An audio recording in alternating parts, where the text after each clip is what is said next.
L'installation du nouveau directeur général de la promotion de la santé, c'était ce matin au ministère éponyme en présence de Ingrid Bijou Mombo Bibambou, Mélissa Diouf, Alpha Mbonenge.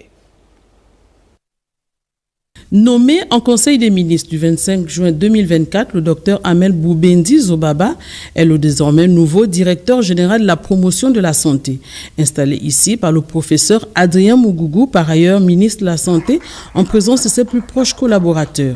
C'était pour nous un défi de trouver au sein de notre corporation, dans les ressources humaines que nous avons, quelqu'un qui devait apporter un nouveau souffle à cette direction générale de la promotion de la santé. Il y a une nécessité d'apporter cet équilibre entre le curatif et effectivement le préventif. Car lorsqu'on agit sur le préventif, et nous le savons tous autour de cette table, nous limitons les dépenses concernant le curatif. La prévention de la santé demeure un outil indispensable en matière de lutte contre certaines maladies. Le promu, qui n'est pas novice dans le domaine, mesure déjà les missions qui lui sont assignées. Excellence, Monsieur le ministre, nous sommes conscients des enjeux et des défis. La promotion de la santé, l'éducation à la santé, la lutte contre les maladies, le renforcement des soins de santé primaire, l'engagement communautaire doivent progressivement occuper une place prépondérante dans notre système de santé. La Direction générale de la promotion de la santé reste un maillon essentiel pour les pouvoirs publics en matière de lutte contre certaines pandémies, épidémies et bien d'autres maladies. Vers une reprise des activités à la santé pharmaceutique d'Nkok, un conseil de gestion s'est donc tenu pour relancer la production des médicaments. Templar et Banabesol, Cédric Zendon. Aucune strate, aucun compartiment de santé pharmaceutique d'Nkok n'a été négligé au cours de cette réunion de vérité. Mettre en place une nouvelle stratégie de gestion, restructurer l'usine de production de médicaments et régler les problèmes spécifiques, tels étaient les enjeux de ce conseil de gestion. Nous avons là beaucoup de difficultés. Comment on peut relancer l'activité maintenant? Quelle est la stratégie nous avons mise? Nous avons quelques partenaires pour le conseil. Nous avons déjà relancé la chose. Nous avons déjà discuté avec tous les conseils aussi. Nous avons ouvert l'action pour le gouvernement aussi. Maintenant, nous avons relancé pour la BDAC. C'est déjà accordé 7,5 milliards. En arrêt d'activité depuis quelques semaines, Santé pharmaceutique exige aujourd'hui de ses dirigeants d'ausculter, faire l'étiologie de cette structure afin de lui garantir de meilleures opportunités et faire face aux menaces. Les classes thérapeutiques diffèrent, mais nous avons des antibiotiques, des anti-inflammatoires, des antalgiques. Nous avons aussi des antitussifs. Nous avons des anti-helminthiques, donc déjà pour les vers intestinaux, antidiarrhéiques. Nous avons aussi pour projet de lancer des antirétroviraux et des antituberculeux. Pour pallier à ceux des avoirs que nous trouvons le plus souvent au Gabon, pénurie d'antirétroviraux, pénurie d'antituberculeux. Santé pharmaceutique d'Nkok produit des médicaments depuis 2020. Il est urgent de conjurer cette crise. Signature d'un partenariat stratégique entre le ministre de la Justice du Gabon, l'ambassadeur du Japon et le PNUD ce matin. La présence du vice-premier ministre a donné une caution à cette cérémonie de promotion d'un secteur de la justice responsable, efficace et inclusif. On en sait plus avec Léa Virginie Atsam Iranga Mindungani, Gérard Magnagna, Marie-Thérèse Kassa.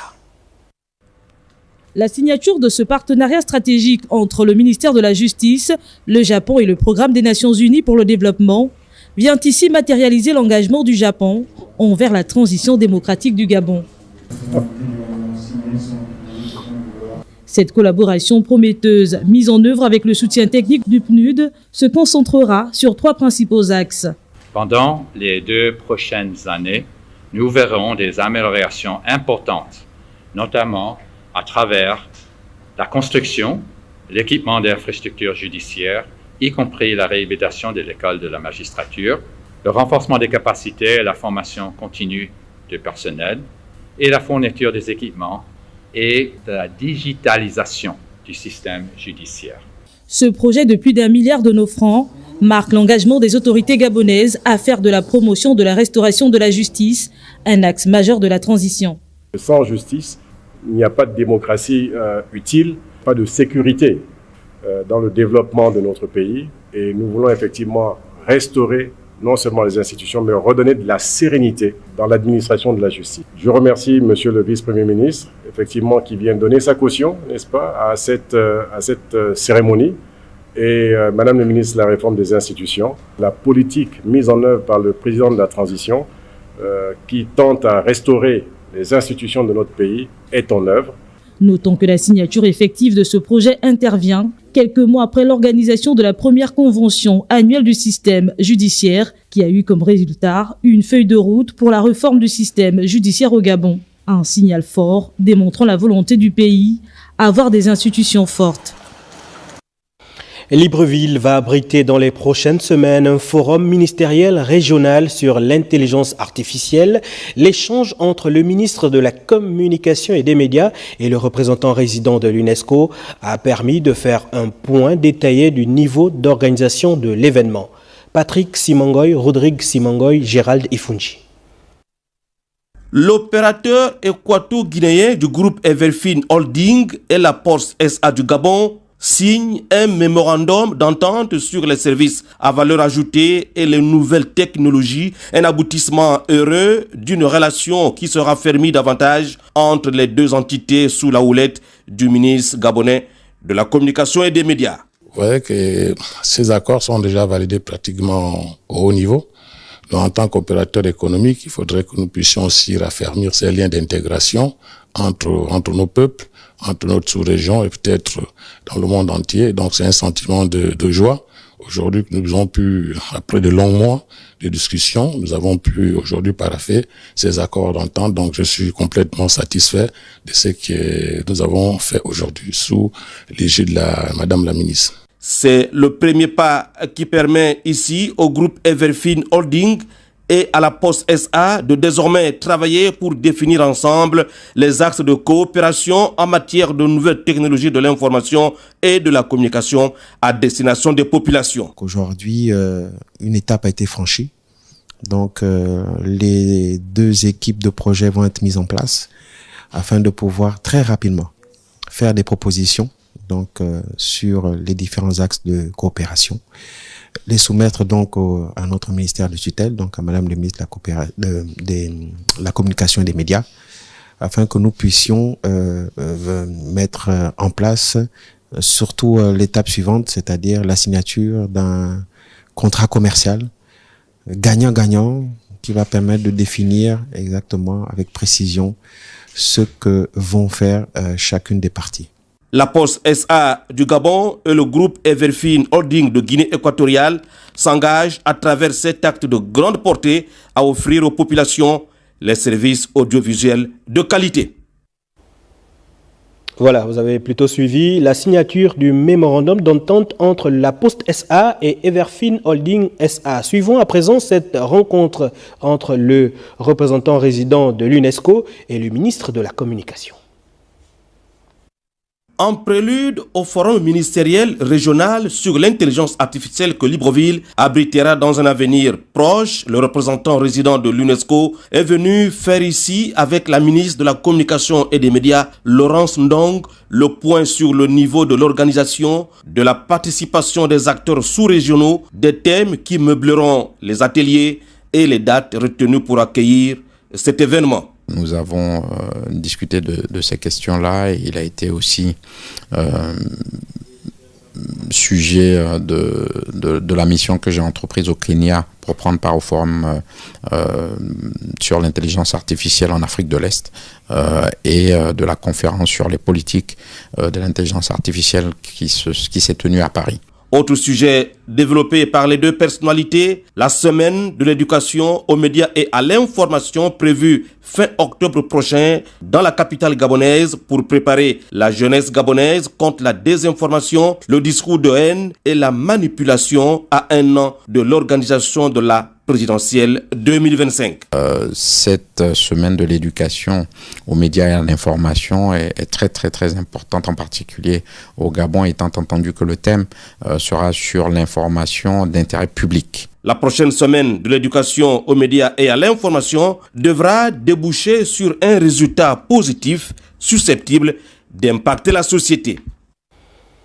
Le Comité national économique et financier s'est réuni hier au siège national de la Banque des États de l'Afrique centrale en présence du gouverneur de la BEAC et du ministre de l'économie et des participations Arnon Babekung Thirialdo Mandaka.